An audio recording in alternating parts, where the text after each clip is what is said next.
The first community in America founded and developed exclusively for African Americans. It was built on the site of a former plantation back in 1890. The historic Orange Mound neighborhood in Memphis, Tennessee still lives up to that designation today.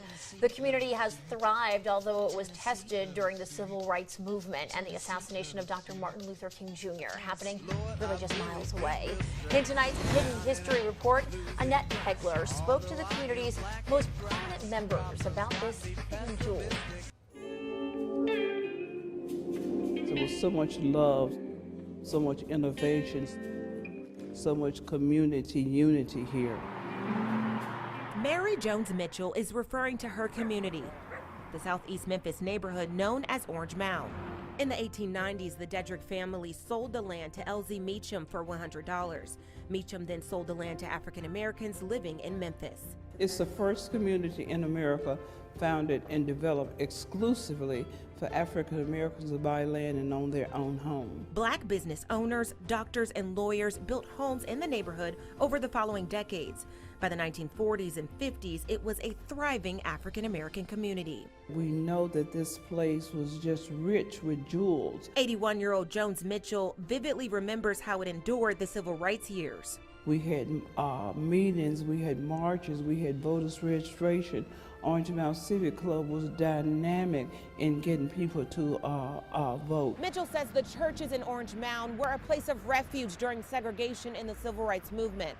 One of those churches was Mount Pisgah CME Church. We believe that from a holistic perspective that we have a responsibility not just to build big buildings and continue to expand without giving back to the community.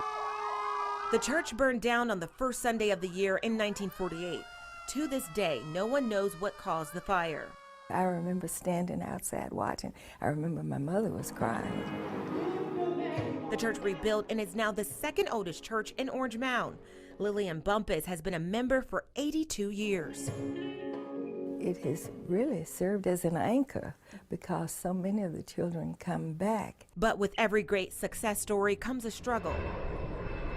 During the 1980s and 90s, Orange Mound started to go downhill. A lot of property became rental property. Many people have bought in the community, but they are not living here.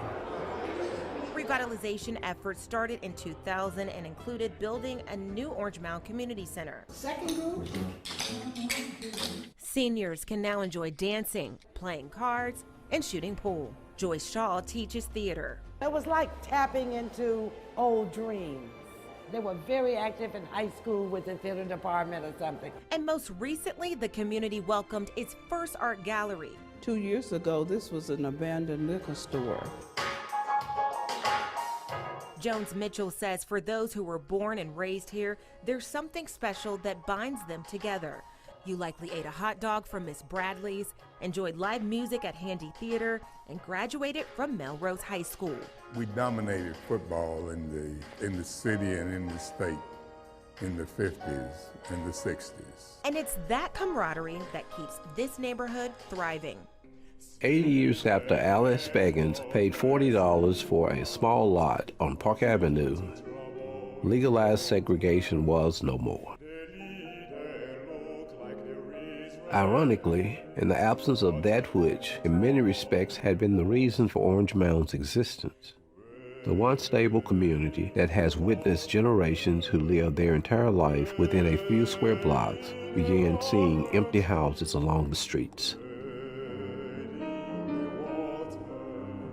We try to train every individual that comes through our doors, show them, the pros and cons of homeownership, but also show them a way to help enhance their quality of life. When you step inside the boundaries and look beyond the boarded up buildings that you might see today, that standing on the shoulders was an amazing group of people who made it possible for people to be educated, for people to find great progressive jobs in corporate America, for people to find great success as entrepreneurs across all kinds of industries.